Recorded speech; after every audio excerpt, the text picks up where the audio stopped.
Thanks, Ken. Hi, I'm Tiffany. I work at Puppet. I have been there for 5 years, and I've been rolling out changes pretty much nonstop since I started. I'm currently a sysadmin there, but when I started, I was actually the professional services coordinator, so I would dispatch our consultants to client sites, make sure they got what they needed and that stuff. And I automated and organized things to a point where I got bored, and my manager's like, hey, we'd like to implement this SaaS tool. Would you like to implement it? And I didn't know I was supposed to say no, so I said yes.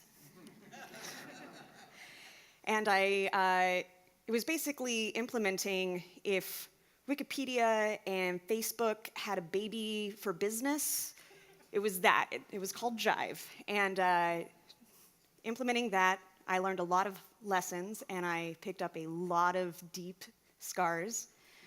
So I'm here to tell you about the things I've learned since, so you can avoid some of those scars and have great success with your changes. Some of my changes have been successful. Some I've considered catastrophic failures. We're still here, so I guess they can't have been that bad. But that's tech. We're subject to constant change. You roll something out. If you're lucky, you get to iterate a couple of times before all too soon the business is pivoted. You got to rip it out and start on the next thing. When they're successful, it is so satisfying. Like, that's what we live for.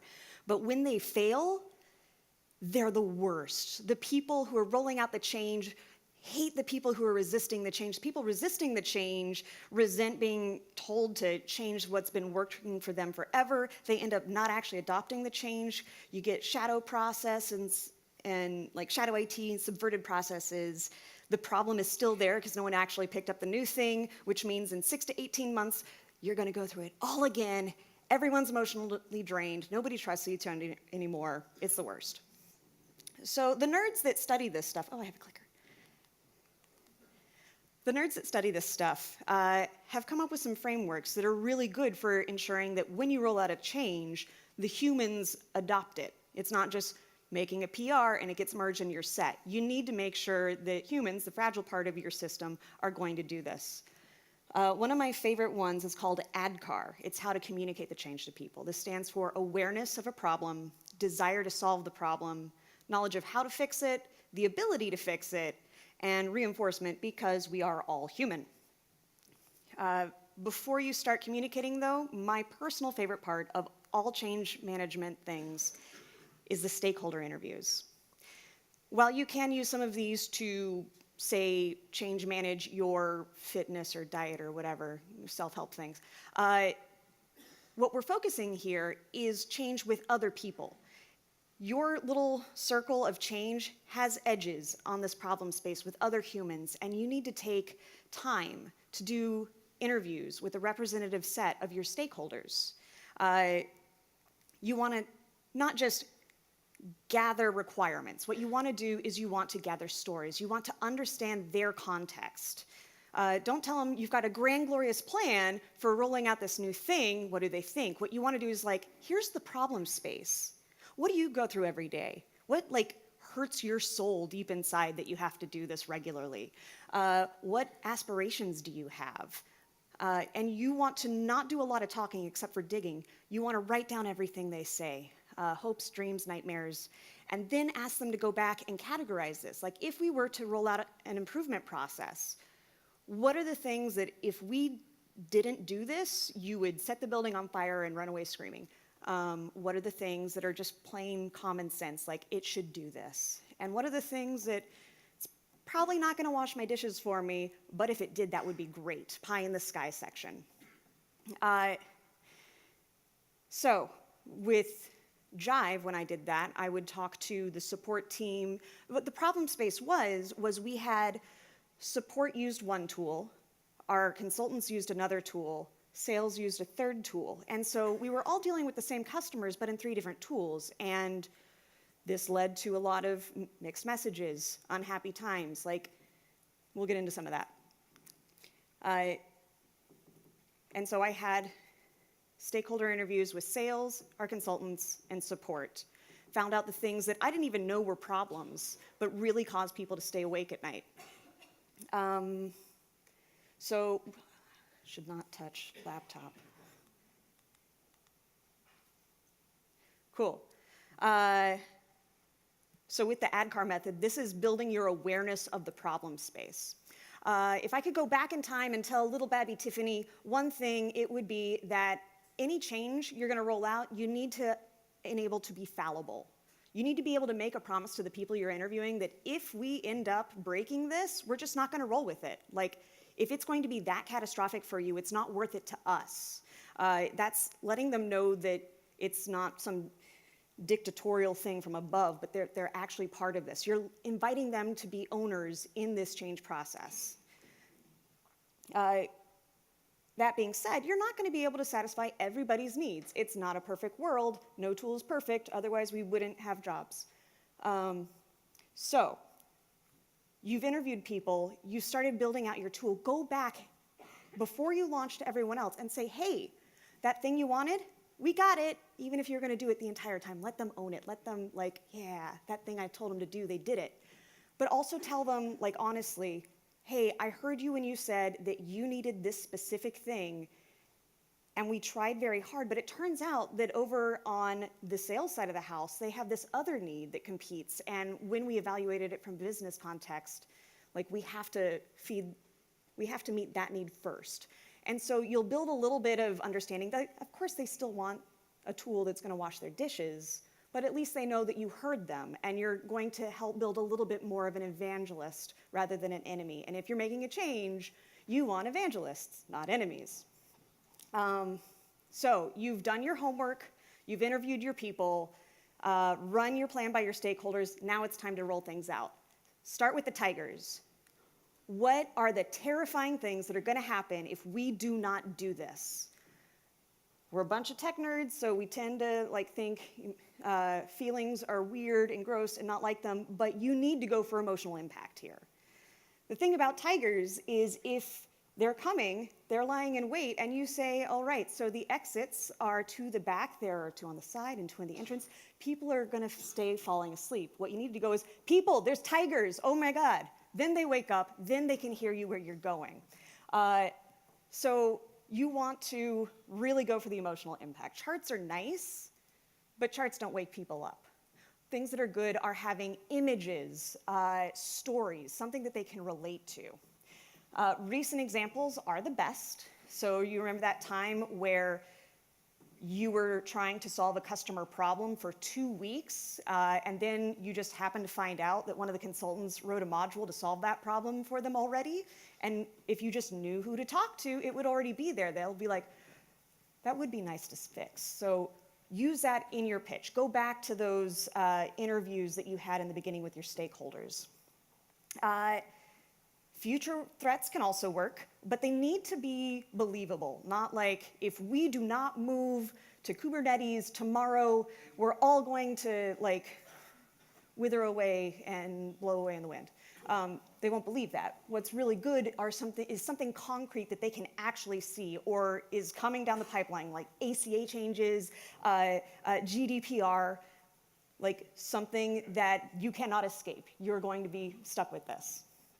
Competition is also good. Maybe your competitor is eating your lunch, so you need to start rolling out more changes more quickly. And my personal favorite for this is misalignment with a self-identity. So with the Jive thing, what really spoke to us, we're Puppet, we're an automation company. Automation's what we do. Why do we have this manual process where I have to log into 3 different systems to find the full story of something? Shouldn't that be auto magic? We're not living up to our true ideal. And so finding what your company believes in, how do you self-identify, and how are you not living up to that? Does anyone here want to be a hypocrite? Oh man, that's one of the most, I hope no one ever has to call me that. Really, really dig into that. That will cut deep and get someone to pay attention. Similarly to tigers, the next step is the puppies, desires. What are the good things that happen when we do roll out this change? And as much as I wish that everybody loved data quality, nobody likes data quality. What they like is being able to go home, because they weren't getting yelled at by a customer, because you were able to deliver your promises on time, because you didn't have to go back and do rework because your data was bad. You need to make this very personal. Again, we're nerds. We like to skip this part because we're like, oh, I don't want to feel like I'm making something bigger. But here's the thing. If you're just, oh, we'll get there too. Okay. Other things that are really good for building desire. Think about how your change makes easier work for your person, less work. Or if you can shift the amount of work that they're doing from less boring things to the things that they like more, those are all very, very good desires to point someone at. I've got continued employment in there. I want to be very clear. I'm not saying, like, you'll do this or you'll be fired. I've never had that power. I don't ever want to use that power. But this is more of a, like, hey, when we adopt this change, this is going to be good for our business. And when the business is good, we get to stay here and we get a rock and maybe we'll all get bonuses. I don't know. So that's a pretty good story for your business, but the greater good. Maybe the change you're rolling out makes you better global citizens, is better for the environment, brings about more equality amongst your community. These are also good things to point out for your desires. And again, that self-identity. We are going to be doing things that 10x developers do if we do this change. So with the Jive thing, one of the side benefits, because it had that Facebook,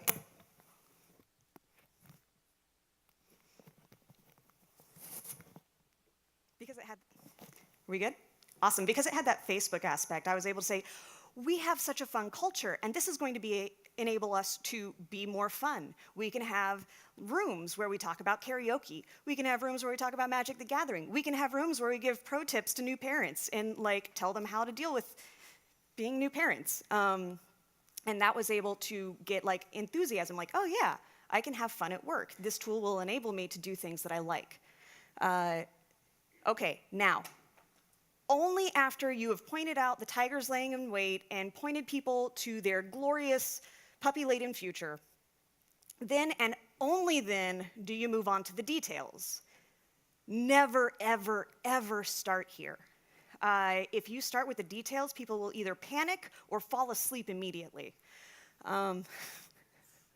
Another one of my, like, really, really early changes, super low level, it's hardly worth counting, but it's a good example, is my manager told me that we needed to move from one side of the office to the other side. Like, we're not changing floors, we're literally moving a grand total of like 200 feet.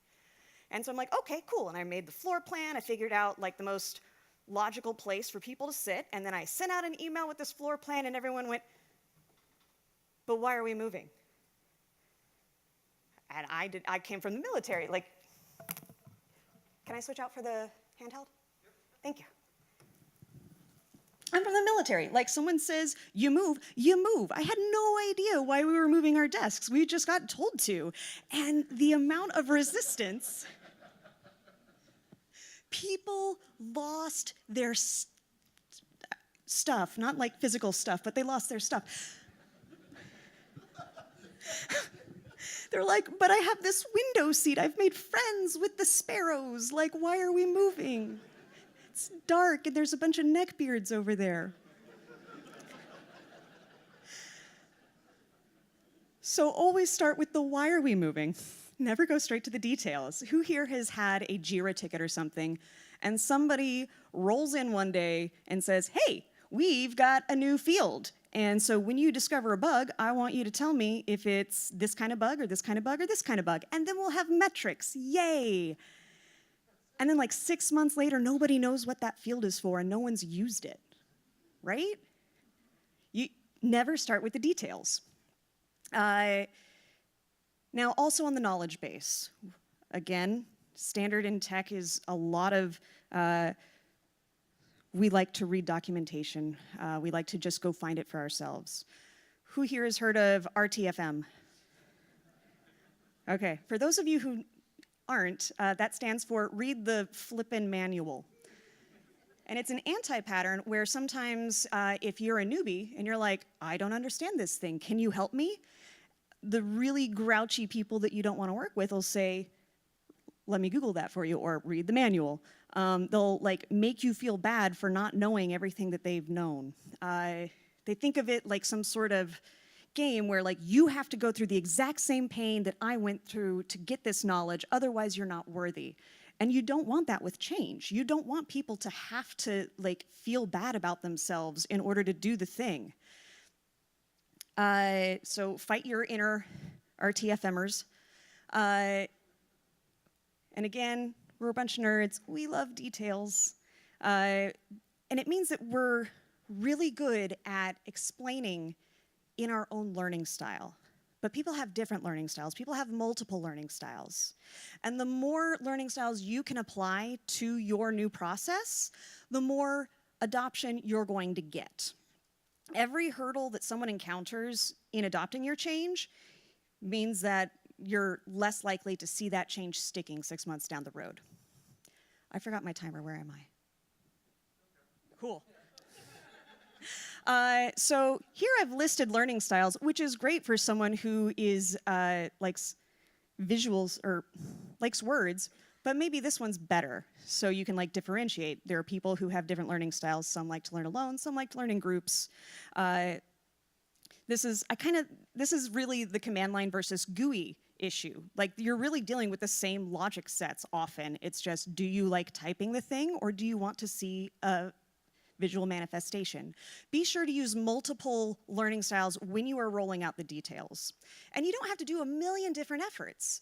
Like write the docs as you're assembling things, but then hold an actual class and record the class and have hands-on things in the class so that someone who needs to learn in a group is surrounded by other people who are going through the same thing. They feel more confident adopting new information.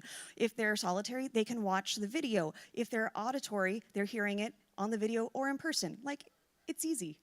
It's hard, but it's not as hard as you think it is. Be sure to enlist the help of a docs friend if you have them. Now, all of this being said, the easiest change, Next up, ability. You want to find a success story so that people know that it is possible. You want to find someone that they know. You want to say, I want to be like Mike.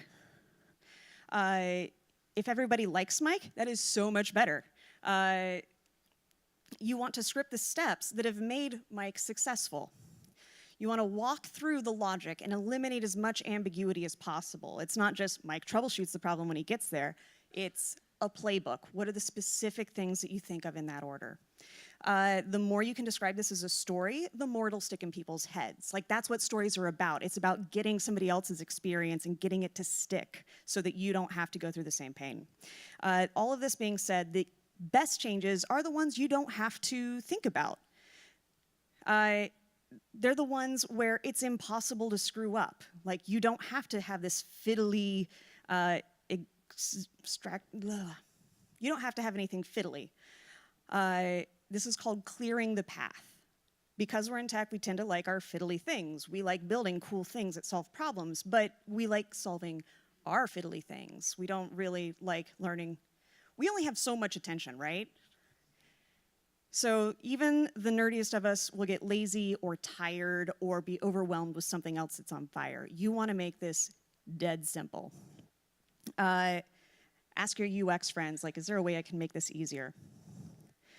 So identify a success story, clear the path, because it's ability. If they're going to be using their time, you need management's blessing. If they're not allowed to do your change, well, it's going to wither on the vine and die, and you're going to be sad. And my personal favorite on ability is subverting imposter syndrome. So one of the other tools we rolled out was an HR information system. So, we got big enough to not have stuff in spreadsheets anymore. Let's consolidate it into a tool. We chose a thing that had the least effort for an end user to onboard. Like, we didn't want to have them go look at a wiki to figure out how to do it. We wanted them to just hop in, say, I need to update my direct deposit. That's me. Something about money. Oh, look, I accidentally did the thing I wanted in 5 minutes, the end. It was a great tool, except for this one part. The time management tool was left over from like 1992 or something. It was it was just bad. And everything else was great, but we just couldn't fix this one thing. We didn't have access to modify it. So everyone already knew that when they reach problems, they go to the wiki, they Google their problem, and hopefully the answer will be there. The way we started off those pages was, if you're here, you're probably sad. Please watch this GIF of a baby monkey for as long as you need before continuing. So, like, put the, it's not you, it's us, it's not you, it's them. Like, don't make people feel bad. Make them feel happy as often as possible. Hey, you rolled it. Everything's done now, right? Real quick note, this is a puppy wedding from the puppet office.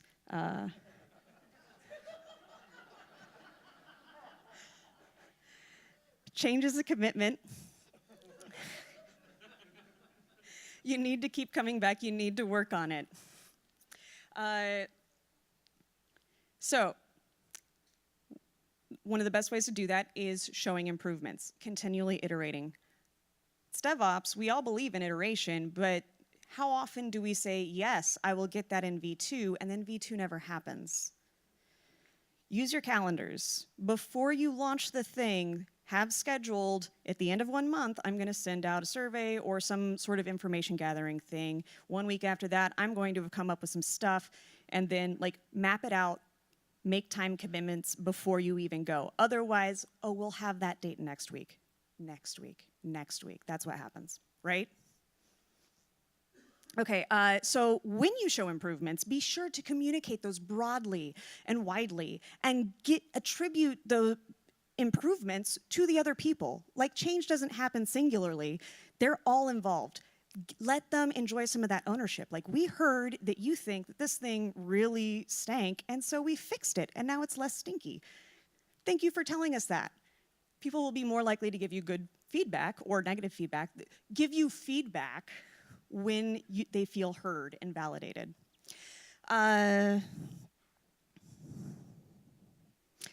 Those stakeholders that you interviewed at the beginning, bring them back in and ask them to help you groom your backlog. If anyone's really, really into the change, you got a like super evangelist or a super user, bring them in and ask them like, where should we focus our next attention?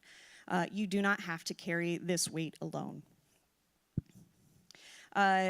Metrics are good, not just because like metrics are good, but also they're reminders. You say, oh, look, we went up and to the right. People get that in whatever medium they get, and they go, oh, yeah, I was supposed to do that. I want to be part of the up part. Make sure that you have follow-up checks, just general reminders. If you have 100 people that need to adopt your change, after a couple weeks, you see 70 people have done it, remind those 30, 15 of them will do it. Just keep on whittling down at it. Ask what they need in order to adopt your change. This might help you actually with improving your onboarding process. Speaking of onboarding, newbies are this boundless font of enthusiasm.